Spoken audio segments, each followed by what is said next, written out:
Hi, I'm Diana Lynn Van Candy, and I am with Edward Eddie X Young. You can call me Eddie. My family does. Eddie Spaghetti. Oh God, that's when Did I was very. That's when I was very little. Were you called that? Were you? When I was very little, Nice, yes. okay. I think that must be a standard thing. Yeah. But always remember the X, the middle initial X X. for Xavier. That is my middle name. That's my confirmation name. I was a Catholic boy growing Do you up. know Xavier Roberts? I don't. Not person. I don't know him. Do you know what that is? Yes. Yeah. The Cabbage Patch Kid, the tattoo on the butt.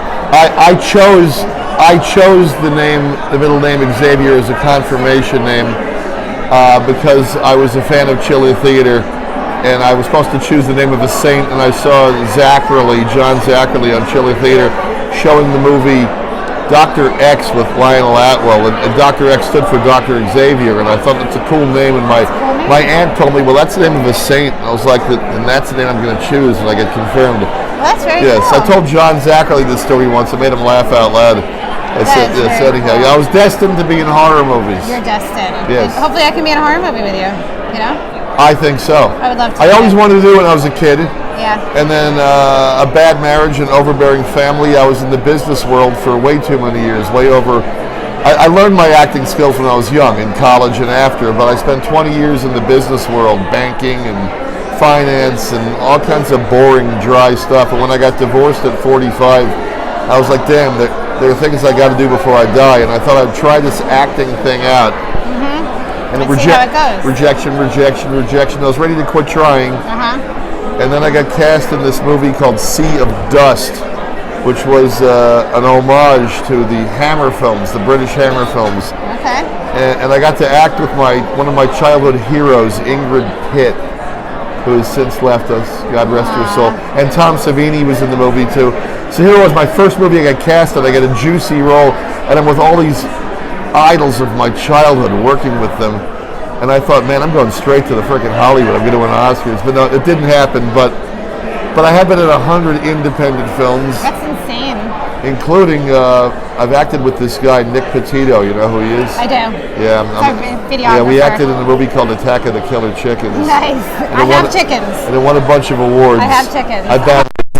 Oh, really? Our chickens look like Muppets. Do they? But they're savage and they'll tear you apart. It's from outer space. People give me things that are chickens because I have chickens. But also, I don't want to mention, I think it's a secret project, but I'm working on a special project with Nick about a very New Jersey-oriented horror movie. Oh, yeah? I don't think I'm supposed to say more than that.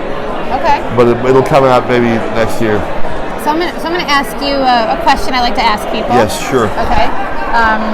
Did you ever do porn? No, I'm kidding. For the X, you threw me off. What was your first concert? What concert did you go to? Who did you see? My first concert? Yeah. I'm glad. I grew up in New Hampshire. Okay. In a rural part of New Hampshire, and I longed to go to the big city. I longed to be part of it. When I graduated high school, it was, oh my God, it was 1977. My 45th year reunion is coming up next month. But I made it to the New York metro area. I went to Seton Hall here in Jersey, not far from here. But the first live concert I got to see, I wanted to go to this club I've been hearing about called CBGB. Okay. Yeah. And I saw Johnny Thunders and the Heartbreakers. And it changed my life. It blew my mind, yes. What did it was it like, do? this is the music I've waited for my whole life. Really? When I got back, I forced my way backstage. Why did you not wind up being a musician then? Well, I was in a band. But you were? Okay. I ended up in David Peel's band, the Lower Nice. East Side. Okay. David Peel, who, God rest his soul, but David Peel who did... Is that what made you want to do it? Going What? to that show? Is that what inspired you to want to? I fell in love with the whole punk rock scene in New York. How I do was you a get total backstage? punk rocker. What do you do to get backstage? I forget. I was just very insistent. I got backstage. When I got back there, Johnny had already over. No, I pretended I was representing a record company, which I wasn't. I don't have anything to show. Look, I was pretty good looking when I was. That's a good line. When I was in my late teens, early 20s in college, I worked out a lot. I was pretty buff. Now I'm an old man. Now I'm old.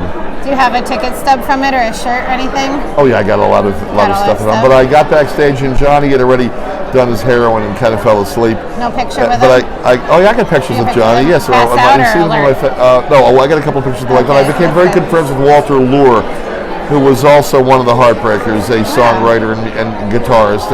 And we became very good friends. But by hanging out at the SEMA, my most valuable relationship was with David Peel of the Lower East Side Band. I befriended David. David was the coolest and most colorful guy you can imagine. Wow. And we were friends for over 30 years, but it wasn't until once when we were hanging out on his birthday that we ended up in a karaoke bar downtown New York.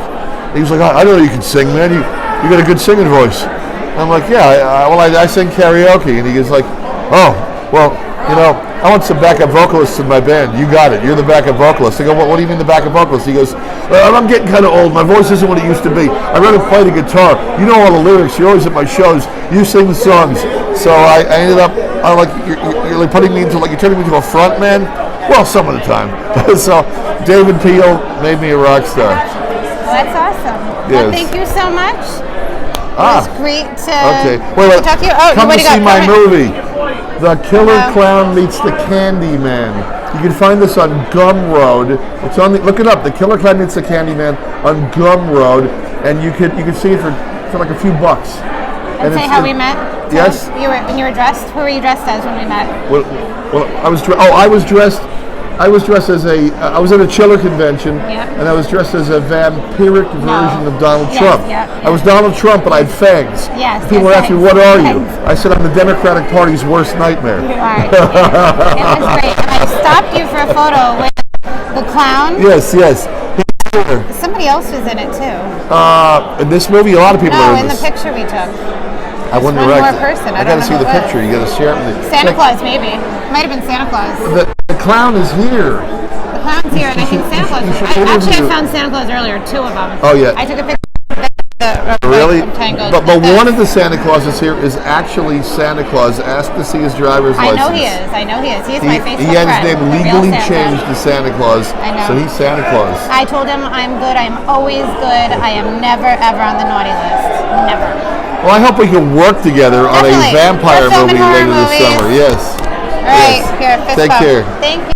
Thank you.